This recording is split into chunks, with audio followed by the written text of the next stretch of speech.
Les amis, comment allez-vous? Bienvenue sur le Padre. Bon, mon fiou et ma fiotte, on est parti pour un petit vlog de nuit. Et je vais répondre à une question qui revient très souvent. C'est Padre, comment faire pour vivre du detailing? Alors, il faut savoir que depuis les réseaux sociaux, donc à travers les vidéos sur YouTube, énormément de personnes ont découvert une passion du detailing. Et beaucoup se sont dit, tiens, pourquoi pas en faire un métier. C'est vrai qu'il existe déjà des vidéos sur le sujet, mais, et t'as vu, hein, j'ai pas mis de casquette. Donc ça veut dire que si j'ai pas mis de casquette, ça veut dire que là, le padre, il est sérieux. Tu vas découvrir un padre chef d'entreprise cette fois-ci. Voilà. Donc, c'est vrai qu'il existe déjà pas mal d'informations au sujet, mais il manque des éléments. Et aujourd'hui, le padre, il va t'expliquer. Mais avant de démarrer cette vidéo, je précise deux choses. La première, Doliprane. Doliprane, mon fiou, c'est obligatoire. Et la deuxième, si tu t'imagines que dans cette vidéo, on va parler uniquement detailing, eh bien, tu peux zapper cette vidéo parce qu'on ne va pas parler de detailing. On va le mettre de côté. Pourquoi? Parce qu'à partir du moment que tu décides d'en faire ton métier, tu deviens chef d'entreprise. Et quand on devient chef d'entreprise, il y a des choses à savoir. Aujourd'hui, on va parler administration. Je sais, ça va te prendre la tête, mais tu n'as pas le choix. Parce que beaucoup de personnes démarrent les entreprises ou des micro-entreprises en disant « Ok, je sais nettoyer une voiture, je me mets à mon compte ». Ça n'existe pas comme ça. Pourquoi? Tu peux être très fort dans ton domaine et extrêmement mauvais en gestion. Et qu'est-ce qui se passe? Eh bien, généralement, tu chutes. Il y a beaucoup de personnes qui étaient très forts dans leur domaine, dans leur spécification, mais comme ils étaient nuls en gestion et administrative, que du coup, ils se sont littéralement plantés.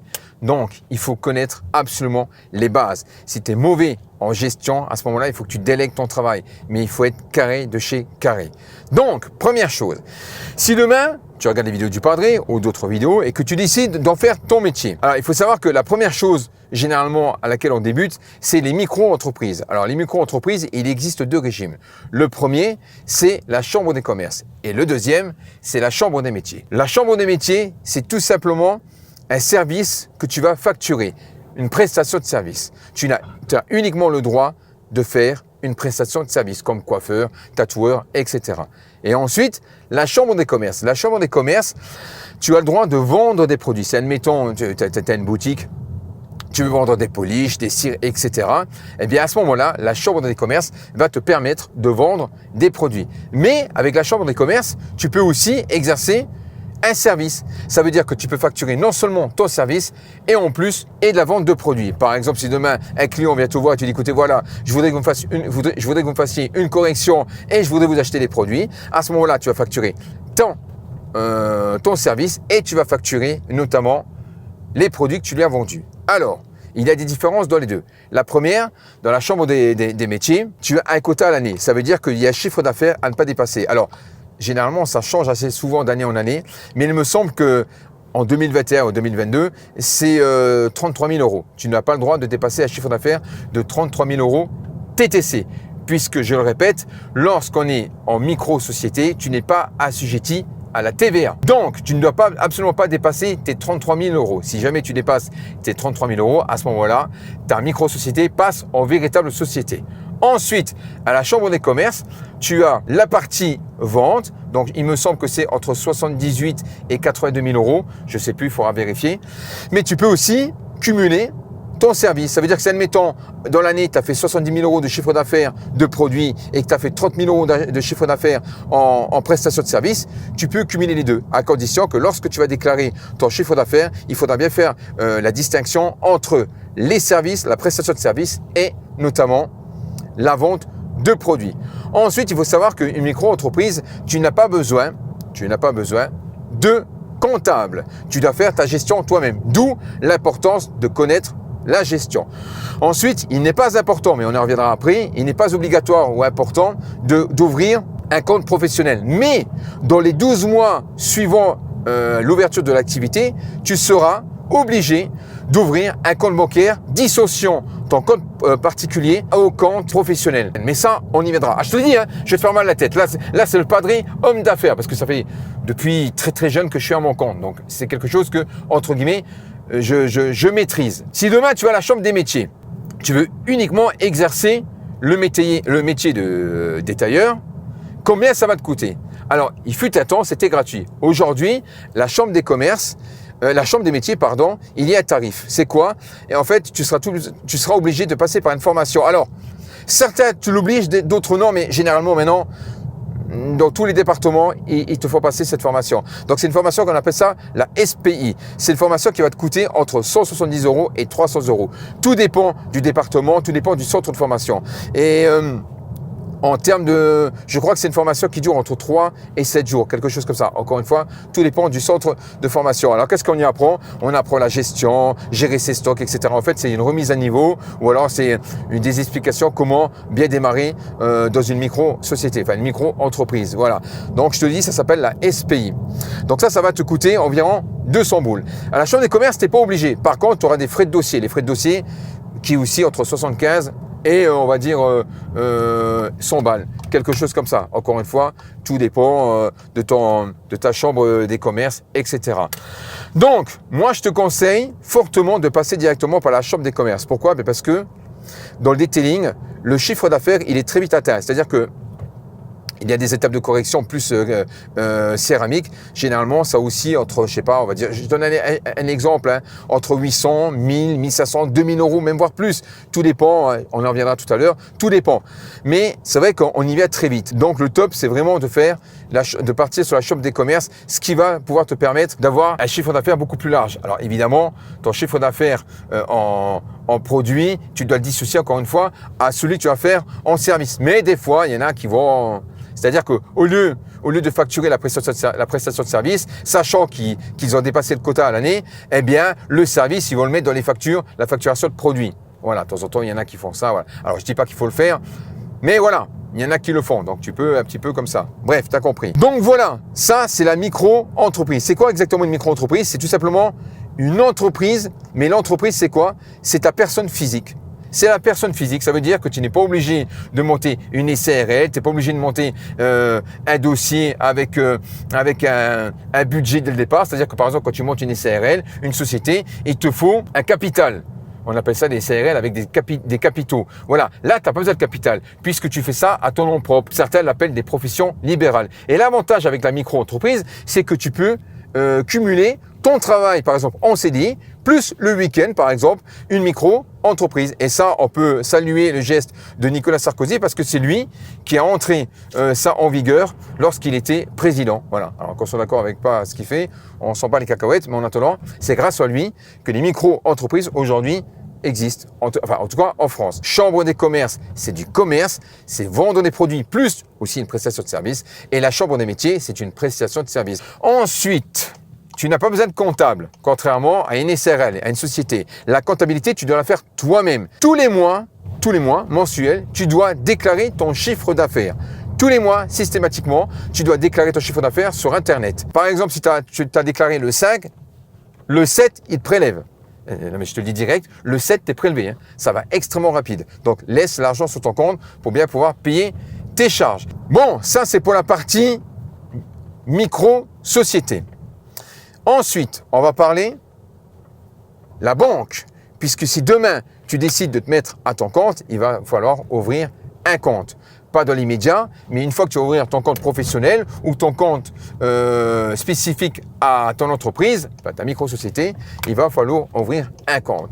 Et pour ouvrir un compte, il faut aller voir un banquier. Et le banquier, il adore une chose, une seule. Il est obsédé par ça. Les chiffres. Tu peux y aller avec une dinde, avec des ins et des javelots à la place des tétons, ça ne marchera pas. Il s'en bat les cacahuètes. Lui, il veut des chiffres. Ça veut dire que si demain, tu te pointes chez le banquier avec la bite et le couteau, c'est mort pour toi. Surtout, sachant que si demain, tu as dans le but de, même sans vendre des produits, mais admettons tu veux vendre des produits, il te faudra un moyen de paiement pour ton client. Et le moyen de paiement pour ton client, c'est quoi ? Il y a les chèques, évidemment, mais il y a aussi le TPE. Le TPE, c'est quoi? C'est la carte bancaire. Et crois-moi, s'il y a des banquiers, ils pourront te le répondre dans les commentaires. Aujourd'hui, demander un TPE à un organisme bancaire, eh ben, c'est la croix et la manière, mon fiou. T'as pas ça comme ça en claquant des doigts. Donc, si tu veux tout aux petits oignons, si tu veux que le banquier t'ouvre le tapis rouge, il faut absolument que tu y ailles avec les cartouches. Il faut que tu y ailles armé. Ça veut dire qu'il faut que tu prépares ton terrain. Alors, je sais qu'il y a beaucoup de personnes, des mythos pro détailleurs qui vont dire « Mais moi, j'ai pas fait tout ça, ils racontent n'importe quoi. » Alors moi, je te dis une chose. Ces gens-là, sans vouloir les critiquer, ben, ce qu'ils font, c'est de la merde. Pourquoi? Parce qu'en gros, ils montrent une entreprise cagneuse. Et généralement, ces mecs-là, ils font que du black. Alors, il faut ce qu'ils veulent, hein, je m'en fous. Moi, je suis pas pour le black. Pourquoi? Parce qu'avec le black, tu fais rien. Mais libre à toi, tu fais ce que tu veux.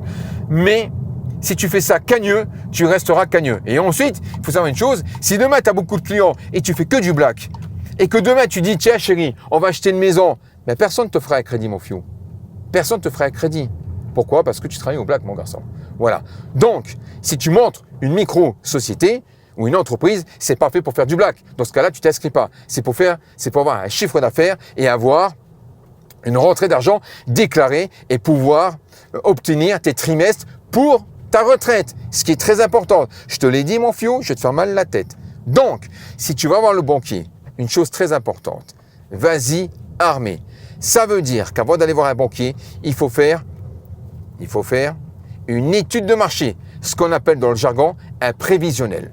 C'est quoi un prévisionnel? Un prévisionnel, tu vas déterminer la concurrence autour de toi, déterminer la tarification de tes concurrents, déterminer la demande, etc., etc.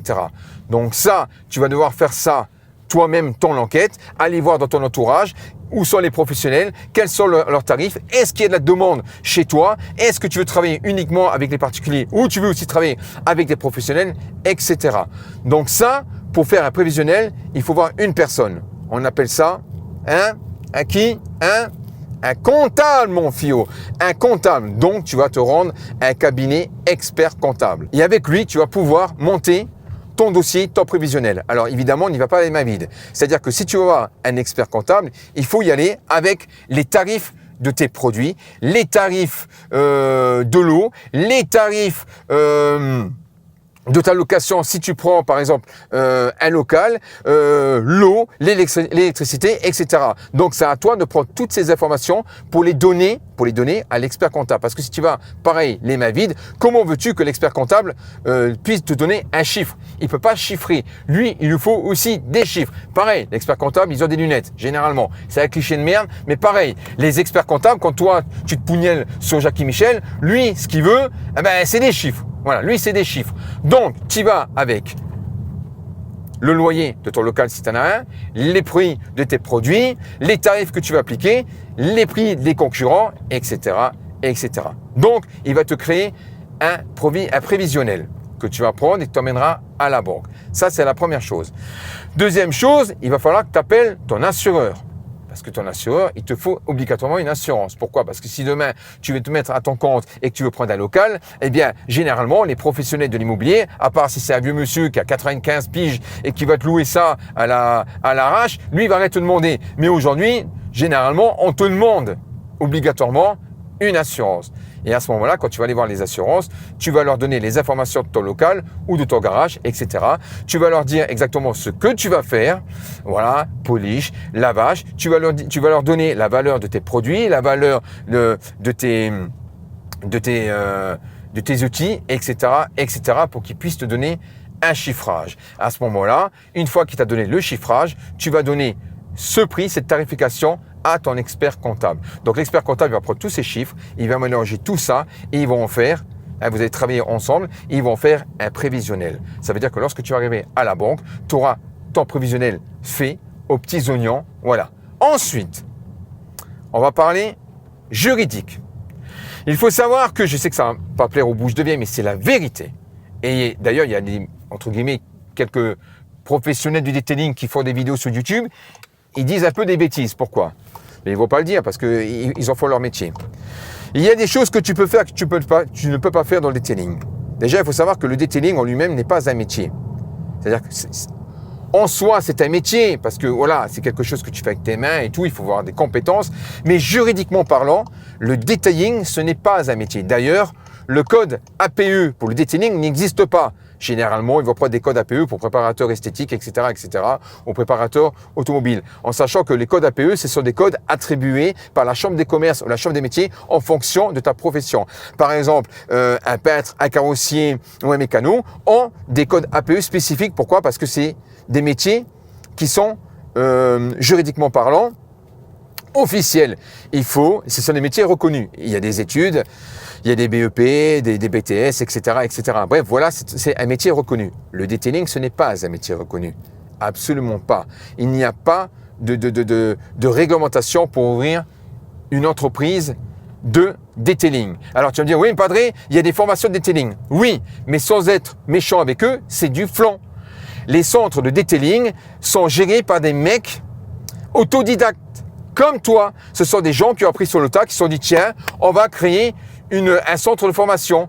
Mais il y a besoin d'aucun diplôme. Pourquoi? Parce que comme le detailing, ce n'est pas un métier juridiquement, ils n'ont pas besoin d'avoir de diplôme eux aussi. Ça veut dire que si demain, tu sors d'un centre de detailing, tu as payé 500 balles ou 1000 balles, c'est pas parce que tu sors avec un petit dossier en disant, j'ai fait une formation, que c'est valable.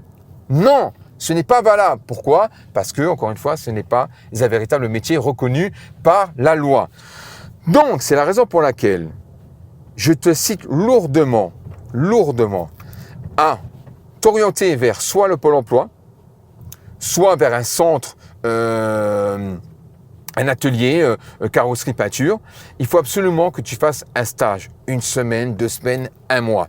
Fais une formation. Généralement, quand tu demandes à Pôle emploi, il n'y a pas de souci, tu leur expliques ta démarche, comme quoi tu veux ouvrir ta micro-entreprise, mais que pour être clair avec les banquiers, pour te donner tous les appuis, eh bien, je voudrais faire une formation. Et surtout, cette formation-là, elle va te rendre service lorsque tu vas faire tes étapes de detailing. Parce que tu auras une formation qui sera beaucoup plus poussée qu'un mec qui a regardé des vidéos uniquement sur YouTube. Sache une chose, c'est que le Padré, quand il est en train de te parler, des formations peintre et carrossier, j'en ai fait à foison, mon fiou. À foison. Si par exemple demain je te dis comment traiter une peinture cellulosique, tu sais pas. Tu vois ce que je veux dire, etc., etc. Comment traiter un brillant direct, au départ, tu le sauras pas. Voilà. Et si tu es obligé à chaque fois de regarder une vidéo pour le savoir, tu vas perdre du temps. Donc, il te faut absolument une formation, mon fiou. Ça coûte rien. Et des fois, tu es même payé. Et à la fin de ta formation, tu auras un justificatif de ta formation que tu vas mettre dans ton dossier lorsque tu vas aller voir le banquier. Ça veut dire que lorsque tu vas voir ton banquier, tu auras ton prévisionnel, ta formation, et tu auras tous tes tarifs, et tu auras aussi ton attestation d'assurance. Ça, c'est très important, mon fiou. Je sais que je suis en train de te manger le cerveau, mais c'est très important. Je sais que beaucoup ont ouvert le detailing comme ça, à la va-vite, mais crois-moi, c'est rare que ces entreprises-là tiennent. Ils sont cagneuses. Et lorsque tu vas aller voir le banquier, lui, ce qu'il veut savoir, c'est combien te revient un lavage et combien va être le bénéfice. C'est ça qu'il veut savoir. Et est-ce qu'il y a de la concurrence, etc. Et ça, il aura déjà une petite idée avec ton prévisionnel. Ensuite, encore une fois, je te l'ai dit, il te faudra aussi un TPE. Donc le TPE, c'est extrêmement important, c'est la carte bancaire, puisque les gens pourront te payer avec la CB. C'est la base, mon fiou. C'est le côté administratif. Ensuite, il y a des gens qui disent, Padré, je vais mettre en micro-société, combien que tu crois que je peux facturer? Par exemple, il y a un mec, il est à 15 km de chez moi et il fait 1500 balles la correction de la céramique. Est-ce que moi, à 1300 balles, ça serait bien? Mais ne réagissez pas comme ça, les gars. C'est pas comme ça qu'on fait. Ce n'est pas comme ça. Comment on facture une prestation? C'est en fonction de tes charges, en fonction de ton loyer, si tu as un loyer, en fonction de tes produits, en fonction de la demande, etc., etc. Le coût de l'eau chez toi, le coût de l'électricité. C'est pas comme ça que ça se fait. Tu crois que c'est en claquant des doigts? Non. Si tu commences à faire tes tarifs en fonction de tes concurrents, t'es mort. Tu es mort. C'est la raison pour laquelle, je reviens encore une fois là-dessus, il va falloir que tu fasses un prévisionnel et que tu vas voir t'appuyer avec ton comptable. Ton comptable, c'est comme Google, c'est ton ami. Lui, il a de l'expérience dans les chiffres. Il n'aura pas d'expérience dans le detailing, mais dans les chiffres. Voilà. Ensuite, ça c'est le côté que j'adore. Juridiquement parlant, qu'est-ce qu'on a le droit et on n'a pas le droit de faire dans le detailing? Laver une voiture, tu as le droit, il n'y a pas de souci. Lustrer une voiture, tu as le droit. Le polissage, contrairement à ce que beaucoup disent et qui mentent, et tu sais pourquoi ils mentent? Parce qu'ils ont fait leur métier. Ils vont pas dire en vidéo, les gars, je suis professionnel, entre guillemets, du detailing, viens chez moi, je te fais un polissage. Par contre, si je loupe mon polissage, je suis pas assuré. Et il faut savoir que il faut évidemment s'appuyer sur son assureur. C'est-à-dire qu'il faut dire à ton assureur, écoutez, voilà, je vais faire des étapes de polissage. Soit ton assureur, tu es assuré partout chez lui, la maison, la dinde, la grand-mère, la voiture, la moto et tout, et puis il va dire, allez, c'est bon, je l'assure, et puis ça va passer. Soit le mec qui va dire, écoutez, attention, est-ce que vous avez une formation là-dessus? Il peut pinailler. Juridiquement parlant, tu n'as pas le droit de faire une étape de polissage. Et ça, beaucoup l'ignorent. Et d'ailleurs, si vous l'ignorez, j'encourage tous les avocats, et je sais que j'en ai, dont un particulièrement, de laisser un commentaire sur la vidéo, pas les mythos avocats. Moi, j'ai un pote à moi, il est avocat, je sais qu'il va laisser un commentaire dans la vidéo, et je pense qu'il va confirmer ce que je dis. L'étape de polissage est un acte de carrossier et de peintre. Ce n'est pas un acte des détailleurs. Juridiquement parlant, tu n'as pas le droit. Ça veut dire que si demain, on te passe une féfé et que tu traverses le vernis d'une peinture de 5000 balles, eh bien, l'assureur, il est en droit de faire venir un expert, et d'ailleurs, il va le faire. Et si l'expert, il va te demander quelles sont vos formations, quelles sont vos qualifications, et tu lui dis, j'en ai aucune, eh ben, t'es mort.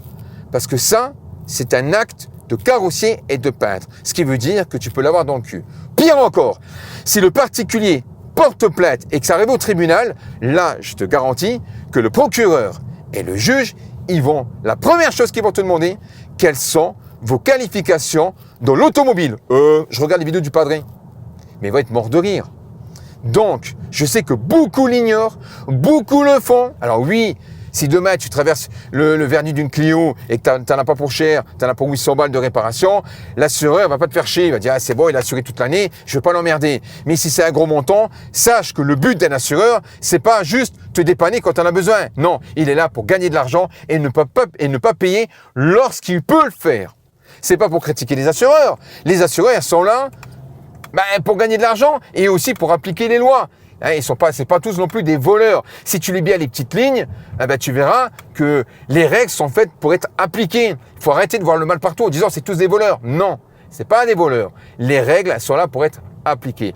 Donc l'étape de polissage, juridiquement parlant, tu n'as pas le droit. D'où l'intérêt de faire une formation peintre et carrossier. Pourquoi ? Eh bien parce que en cas de problème, en cas de litige, ça peut jouer en ta faveur. En ta faveur.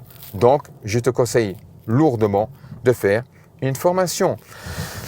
Voilà, donc ça c'était pour le côté juridique parce que sinon il n'y a pas grand chose à regarder. Évidemment, il te faut une assurance, ça c'est obligatoire, ça, je ne vais pas revenir là-dessus. Voilà. Ensuite, en termes de tarifs, l'assureur va te demander évidemment les informations de ton local, si tu en as un, est-ce que tu as une alarme, etc., etc. Donc ça, c'est à toi de lui donner. Voilà. Pour le côté finance, là tu vas me dire, Padré, combien gagne un détailleur ? Mais moi je ne peux pas te le dire. C'est impossible de te le dire. Impossible. En fonction de ces données, en fonction de tes charges, je ne peux pas te dire. Il y a des mecs qui vont travailler, qui vont avoir des boulots par-dessus la tête et gagner à la fin 1500 balles, 2000 balles, 1000 balles, même vers moins. J'exagère, mais tout dépend de leurs dépenses. S'ils ont plus de dépenses que de rentrées, il faut que je te dise une chose. Ne confonds pas le chiffre d'affaires et les bénéfices. Le chiffre d'affaires, on s'en fout. Il sera important pour pas dépasser ton quota en termes de micro-société, là oui. Mais sinon, il n'a pas d'importance. Pourquoi ? Parce que tu peux très bien faire 1 milliard de chiffre d'affaires et d'être déficitaire à la fin de l'année. Ce qui compte, c'est les dividendes. Ce qui compte, c'est les bénéfices. C'est ça qui compte. Voilà. Donc, c'est à toi de calculer en fonction de tes charges. Donc, je ne peux pas te dire exactement combien tu vas gagner. Il m'est impossible de te dire combien tu vas gagner.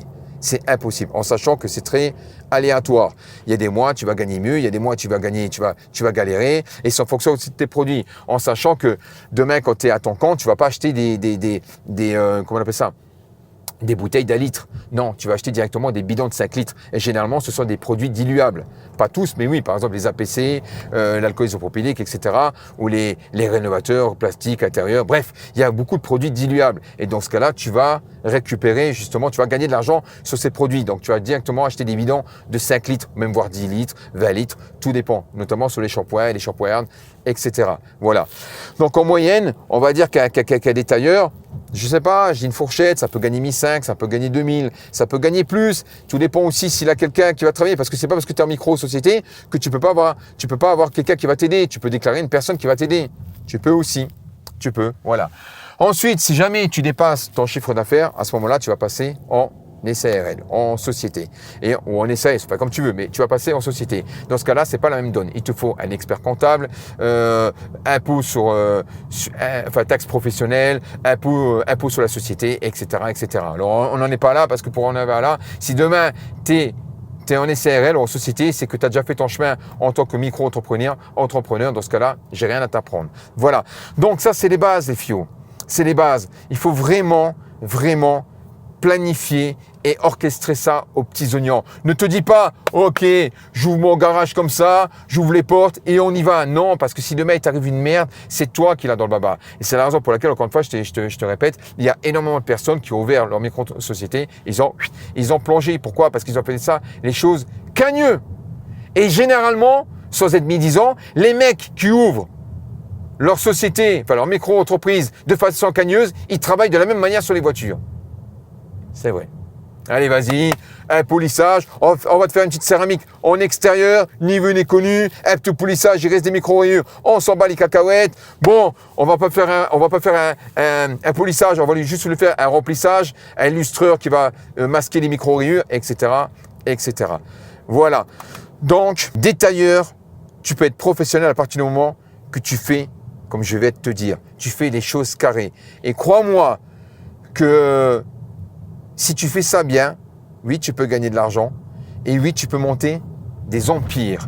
Et aussi, tu pourras bénéficier d'une déclaration mensuelle, annuelle, qui va jouer en faveur pour remplir tes trimestres lorsque tu veux passer à la retraite. Et c'est extrêmement important, notamment si par exemple tu as démarré tard dans le travail ou alors par exemple tu as été au chômage pendant pas mal d'années. Eh bien, à ce moment-là, ça peut te dépanner. Pour les aides, alors pour les aides, je sais qu'à l'époque, maintenant je ne sais pas parce que ça a changé, à l'époque, quand tu étais demandeur d'emploi, tu touchais l'ACRE. L'ACRE, en fait, c'est-à-dire que tu étais taxé à la première année à 5%, après c'était 17% et après c'était 20 ou 21%. Tout dépend, voilà. Donc pour le pourcentage de la taxation, je te laisse regarder sur Internet parce que ça change tellement. Bon, là je roule à 80 km/h, il y a une voiture qui va arriver devant moi, derrière moi, je pense qu'il va être énervé, il va me doubler. En plus, quand je vlog, je roule tranquillement, voilà. Regarde, il y va, il est énervé, attention, ça va bien, regarde, voilà, tiens, ça y est, il accélère comme un fanfaron, voilà, qu'est-ce qui roule? Ah, une Mégane GT, voilà. Bon, j'espère mon fiou que tu as kiffé cette vidéo, je te l'ai dit, je vais te faire mal à la tête, mais j'ai pas le choix. Il fallait absolument que je te fasse pas de toutes ces informations. Tu as vu, on n'a pas parlé detailing, on l'a mis de côté le detailing, on s'en bat les cacahuètes du detailing. Si tu veux te mettre à ton compte, c'est que tu connais déjà le detailing. Donc pourquoi je te fais une tête comme ça pour le detailing?